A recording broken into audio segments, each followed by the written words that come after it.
I went to this treatment facility, and I knew going in there that this was it for me. Like, I had tried to kill myself twice. I had one moment of clarity. I had an opportunity to never see the drug man again, who would probably kill me if I didn't pay him his $60.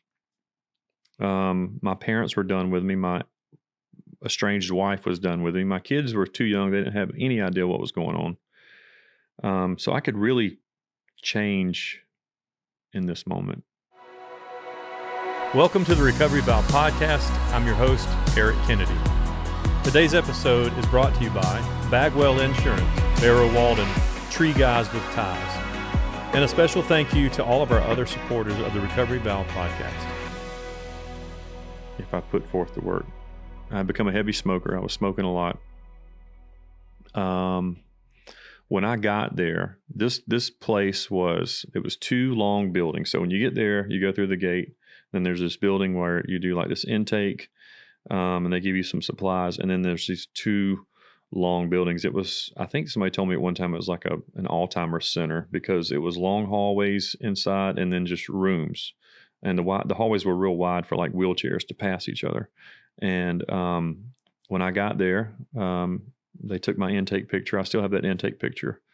I look pretty rough. And they gave me some medicine, and I slept for the first 3 days. And then when I went from the detox rooms to an actual bedroom, there was a black guy that was there. He was sitting on the edge of the bed, and he's like, "I'm about to check out, man. You're going to be in this room by yourself." And I'm like, "Oh, man, congratulations." And I lay down and went to sleep. I thought I was asleep.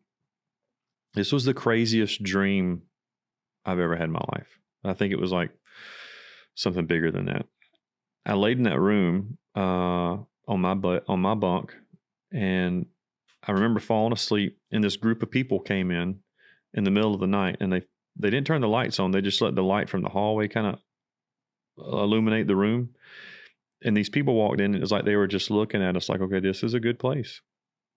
And I remember reading that morning, like one of the local congressmen or district people or whatever, their daughter had overdosed and died of heroin or something. And I remember laying there kind of just puzzled in this dream. And these people came in, and then,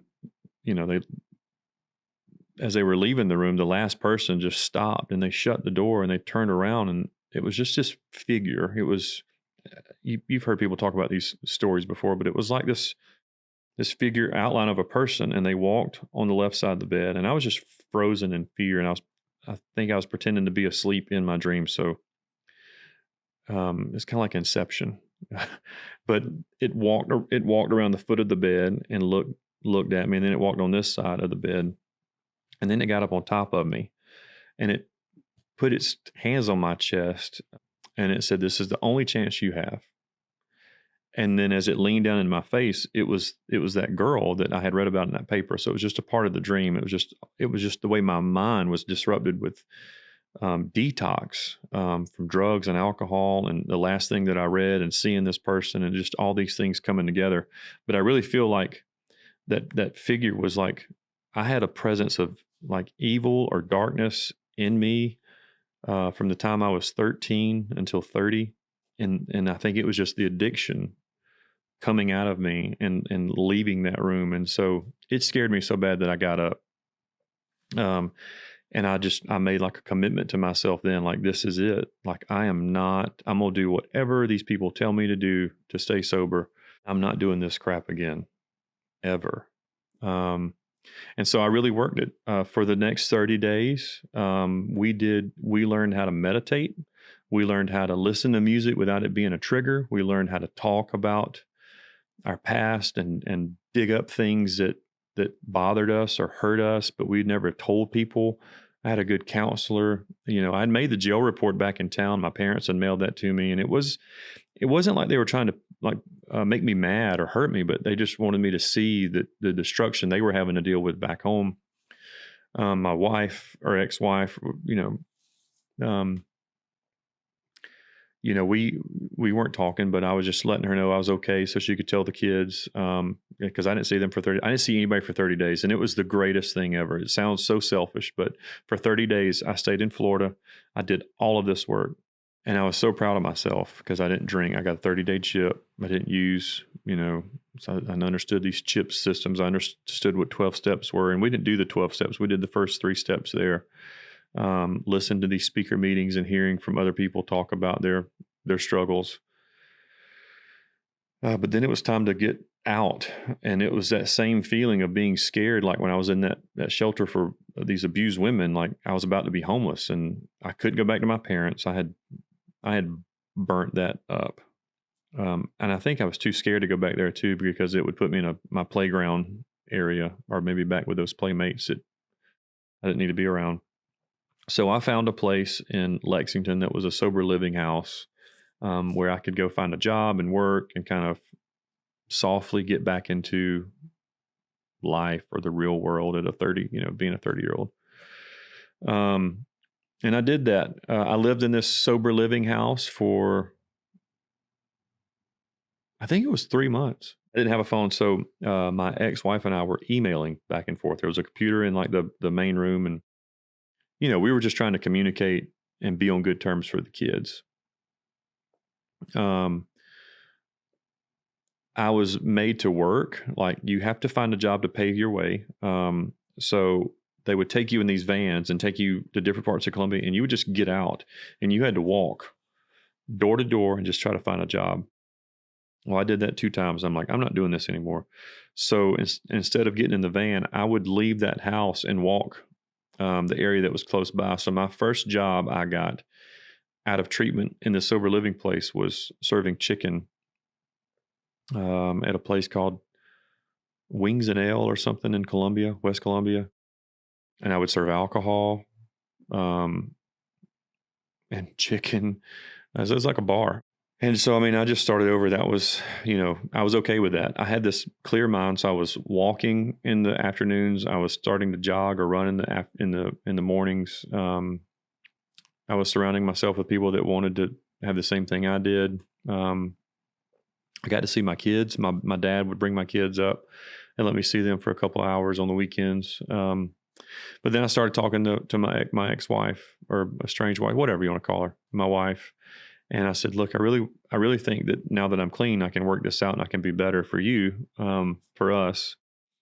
And we need to give this a shot. And I'm willing to try if you are.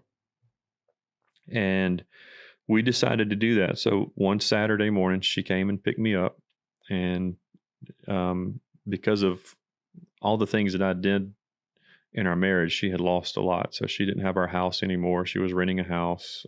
She had a van for getting her and the kids around. But I'd caused a lot of devastation for her. And we were trying to become friends again. But she had moved her mom in with us, who was dying of cancer. And that was a lot of stress on her. So she was still drinking. I wasn't drinking. I was going to meetings. I still smoked at the time, cigarettes. She was smoking, but we made it for about 9 months. And I remember I found her phone, and she was talking with these other guys. And I woke her up one morning and I just said, hey, I'm leaving you. And I'm going to go file for a divorce. And I had a job. I was working in logistics again, kind of the same job I had, when I first moved to Augusta in 97. And I did. I filed with an attorney here in town, and I don't want to go into all that. But it was a process. Probably took about 30 days. I had to live there because if I left the house, it was considered abandonment. So for my kids, I had 2 children with her, and for them, I really wanted them to come live with me. And I told her that. And I said, I'm going to fight. This is not going to be an uncontested. I'm going to fight this. And at 9 months clean, me and 2 little boys left with half of everything in that house and moved into an apartment. And I got custody of them. She would see him every other weekend. So it was like the roles changed a little bit. But she needed that time to take care of her mom, and I understood that. But I had no desire to give them back up after her mom passed or, whatever. So 9 months into sobriety, not only was I still trying to learn what I was supposed to do, I had a job. I wasn't making a lot of money, but me and the boys, we did the best we could. I remember in the divorce, like I took the Christmas tree, but she got to keep the Christmas decorations. And so I would go to yard sales and get these decorations, and I'd get this used furniture. And we had an apartment over off of Bel Air Road, and that's just how we started over. They would catch the bus. I would go to work, and we did that. A buddy of mine that I had met when I worked at the fire department had a house that him and his girlfriend had got married. They were moving out of. They wanted to rent it out, and I said, "I'll rent it from you if that's okay." And I celebrated my 1 year anniversary in sobriety, living in that house. I was doing pretty good raising the kids. I'm a really good dad, but I'm a horrible mom. I would do all of our laundry on like Sunday and wash it and dry it, and I would just throw it in a big pile in the bedroom. I let the boys sleep with me most of the time just because that's what I wanted to do. I dated. None of it ever felt right. There was these different websites where you could go date, or there was one girl I dated. She was a very, very, very nice girl. She was too nice for me. And I didn't have enough time in sobriety to make that a relationship. And it was, I met some friends in the rooms of Alcoholics Anonymous. So I'd found Alcoholics Anonymous, and I was going to these 12-step program meetings the first 2 or 3 years. And around that second year, Cameron and Christian and I were living in that house we were renting, and one of the girls had invited me to come to church. And like I said, I never was big on church, but I got invited to go to an Easter service at Stevens Creek Church over in Martinez, Evans area. And this was in 2011, maybe 2012 Easter. And I remember going and I checked the kids in, and I would sit in the auditorium and I would listen to what Pastor Marty would say. And he would say things that I had heard in my past, like, "You can do better than this." I also heard him say words from the rooms of Alcoholics Anonymous, but it was said in different ways, like, "There's a power greater than you." And at the time, I still questioned what that power was, because I didn't know it would become, Jesus as I understood him. And I don't mean for this to be like, this is just my walk in faith. And so after that Easter, we never missed a Sunday, ever. Cameron and Christian got plugged in, and they started going to the Creek Kids program. I got plugged in and started serving as a volunteer. I've never, ever done that. But they made me feel at home. It was a group of people that I knew I needed to surround myself with, young and old or older. And it was a place that I felt comfortable. I set up some stipulations going into it. Like when I got the invitation, I said, "Look, if they speak in any kind of foreign language or tongues, or if there's a snake that's brought out in a Tupperware container, I am out. If they put their hands in the air, I'm out like a boy band." And none of that ever happened. And we never missed a Sunday. We went to that church so much so that in 2014, I was offered a job to come on staff there. And I took it. So in 2015, I was offered a job in 2014, November. I had to wait several months. And June 1st of 2015, I came on staff. I had a split role. And I've had a lot of jobs in my life. I knew that this wasn't going to be just another job that I would have. That church changed my life. It helped me see that good comes from doing good things, but life still happens. And this is how you deal with those circumstances. So I still had questions. I still have questions today. I mean, I don't have it all figured out, but it's been 14 years now since I found that place in Florida and got sober. And Cameron and Christian and I have lived together, and we've had our struggles. But about at that 2.5 year mark, I saw this pretty little blonde girl in the auditorium. She sat over to the right from where I sat at, and I asked her out on a date. And I said, I'm 6 years older than you. I have 2 kids. I'm in recovery, but I want to take you out. And I wanted to do something different, kind of like the Fleetwood Mac and the box of wine and the lasagna. I wanted it to be something special and cool like that, but it couldn't have any of those 3 things. So in Augusta over at Daniel Field, for back then, I think it was like $150. For $150, you can charter an airplane, and this little Cessna will take you up to the lake at sunset, and you can watch the sunset at the dam, and then they fly you back down Washington Road, and you get to see all the stores and everything. And it's getting dark by then, and by the time you land at the tarmac, they have cheese and wine waiting on you, and you can have this thing. And I said, look, I don't drink. Do you have anything else? And so they had sparkling grape juice. And so I remember getting back, and we went and watched a movie that weekend. We did the airplane ride that weekend, and then I took her to the museum in Columbia the next day. And we started dating. Me being 6 years older and Facebook had come out, I immediately went and logged in and changed my status to in a relationship. We broke up for 2 weeks because of that. But after understanding that, we have to take time in these things, she taught me a lot.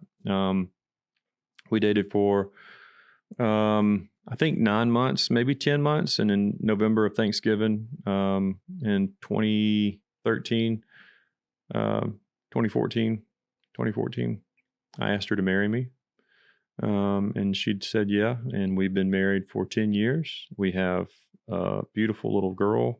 She's 7, and Cameron graduates high school this year, and Christian's going to start driving next week.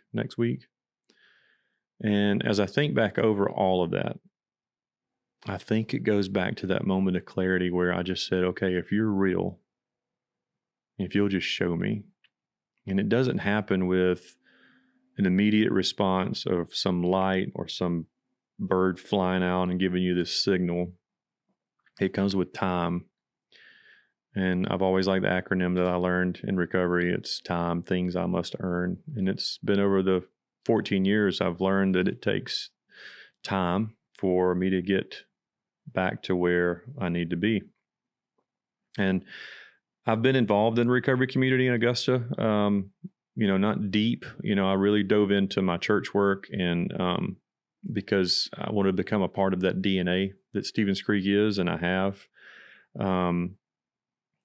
But every January and August, they do 21 days of prayer, and it's kind of like where you get to I hit a life's reset button when I went to Florida. Well, every January and every August for 21 days, we do 21 days of prayer, and that sounds like strange, but it's not. You get up early, and you go in there, and I go in there at like 6:00, and I just pray.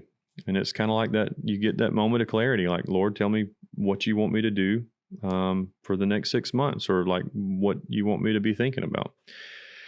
And I used to hate it. I used to dread doing that. I was like, oh my gosh, we got to get up early and go pray and do this. And we had to take turns. So it became more of a job instead of something I wanted to do. But over the past, I don't know, maybe 6 years, I really got into it. Okay, let me just see what happens if I give my time into it. And so last August, I said, God, I've been here for almost 10 years. I've been in recovery for 13 years. What can I do to give what you gave me. What can I do to give that to somebody else? So I know certain churches are made up of small groups and life groups or whatever you want to call it. I made a lot of friends in small groups. And so I said, I'm going to write an autobiography of everything about this story I just told. I'm going to put it on paper. And I had started making these notes long ago. Like I had started writing down from women I had been with to things I had done, people I had hurt, all the things that would come to mind. I started writing it down 10 years ago. I said, okay, I'm going to take that. I'm going to write it as an autobiography, and I'm going to give a book to the church so that when addicts walk in the door or when people in recovery walk in the door like I did, they have a way to connect and have a real life story to connect with. I pitched that idea to a publisher and they said, no. Who's going to read it? Like, nobody knows who I am. You know, it's not like writing a story about John F. Kennedy. I'm Eric Kennedy. I'm not anybody. And so, you know, just during that time of prayer in August, I felt like this word legacy was coming. Like, you need to get something out there. What are you going to give back? What are you going to do? And I said, you know, my marriage failed from this. Now, my first wife and I, we're great friends. She is an awesome person. We've co-parented so well, but our marriage just didn't work. So not all, you know, I know that not every marriage needs to work for whatever situation. But when I went through treatment, I remember everything was so selfish. Like for 30 days, I had to focus on me. I got to hit that huge life reset button. I didn't have any bills to pay. I didn't have any kids to worry about. I was in Florida. You know, I started over in Lexington and living over there in a sober living house. But, you know, I had burned all these bridges that I didn't get to mend yet. You know, I had to work a 12-step program. And it wasn't until you get down to like step 4 and 9 where you make amends to yourself, and then you start making this list of making amends to people you've hurt. And amends is not saying I'm sorry, but you know, it gives you opportunity to kind of fix it. But when it's your spouse, there's nothing that they get to do with you to kind of come along and be a part of the journey.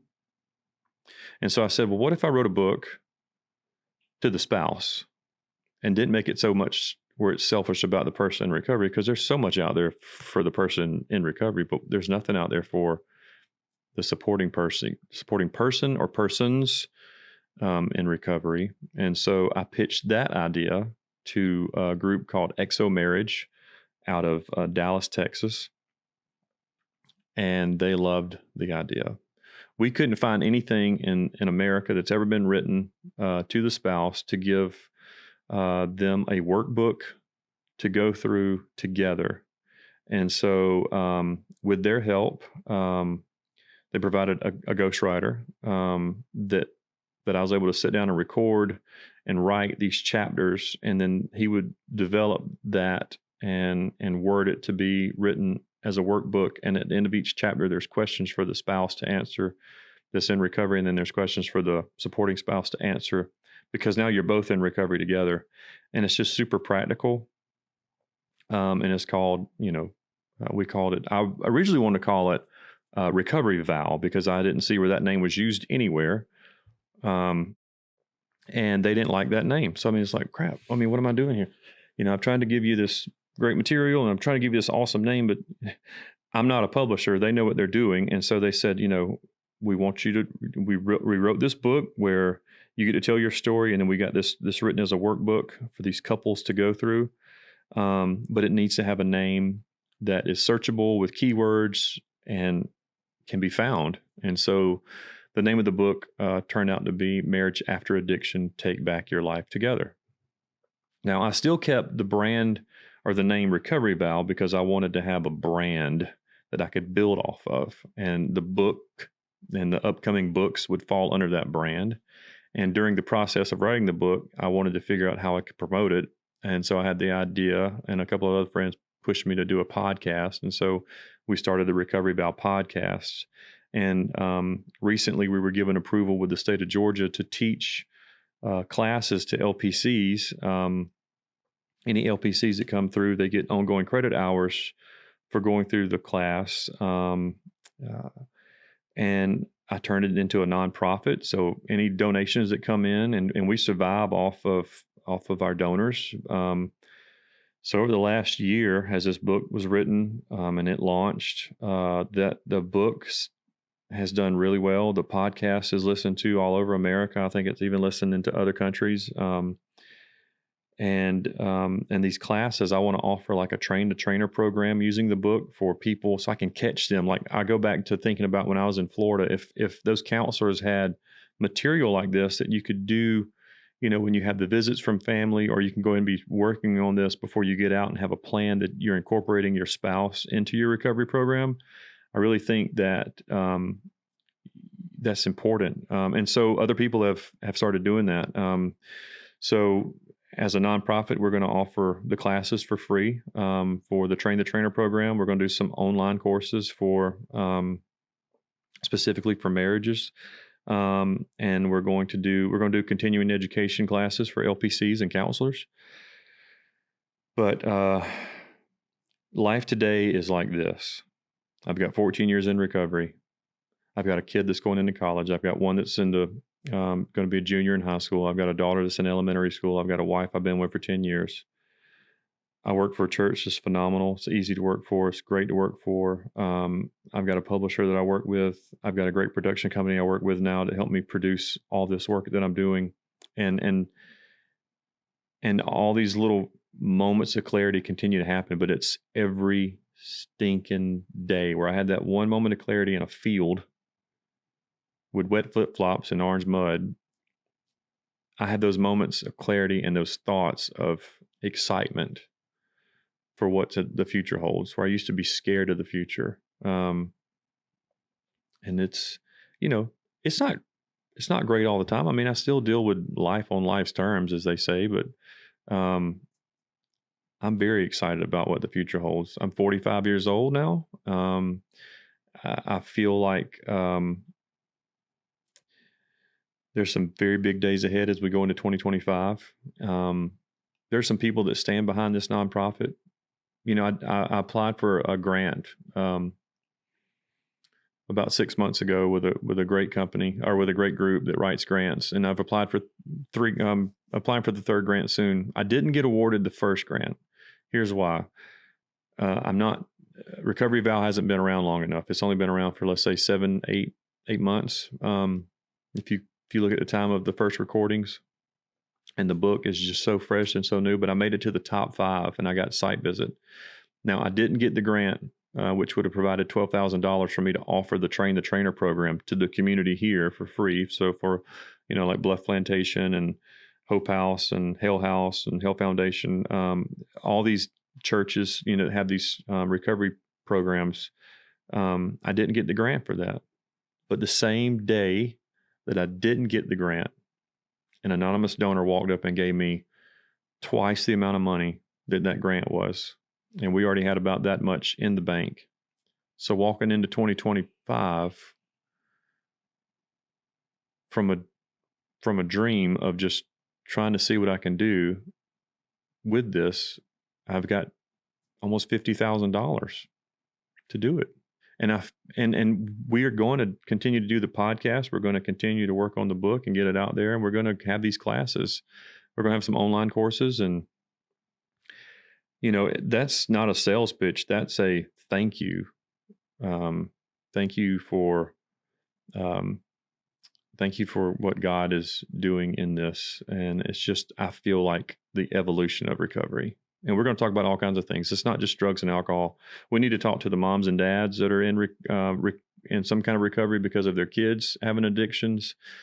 Maybe they've lost some kids in their addiction, spouses, and how they handle it. But I think there's something there for families too. So we're going to start talking to families soon. But I'm very proud of what's going on. I'm very proud of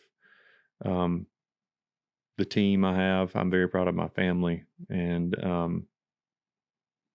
I hope that my story doesn't stop with this. I hope the story continues to go on. But that's my addiction, my recovery, and the future. Thanks for watching and listening to the Recovery Valve podcast. Be sure to like and subscribe and follow along on all of our social media platforms. A huge shout out to all of our sponsors. You can find a list of them in the show notes below or on the screen you're watching on our YouTube channel. We'll see you next week. Today's episode is brought to you by Roof Savers, Kendrick Pain and Body, Game Changers, City of Refuge, Augusta Magazine, Burrow Elijah Attorney at Law, Communigraphics, The Nonprofit Desk, Corbin Jones State Farm, Paradise Turf, Sally Kohler Photography, Atlas Health and Wellness, Dr. Rhonda Milner, Kendra Neal Studio, Augusta Dream Center, Newsom Electric, New Spring Church, Augusta Lawn and Turf, Candace Riddle Realty, Goldneck, Norval Fixture and Equipment, S&S Supplies, Belinda Thompson, Rhett Walker, Carpet Cleaning Pros of Augusta, Coleman Construction. And a special thank you to all of our other supporters of the Recovery Valve podcast.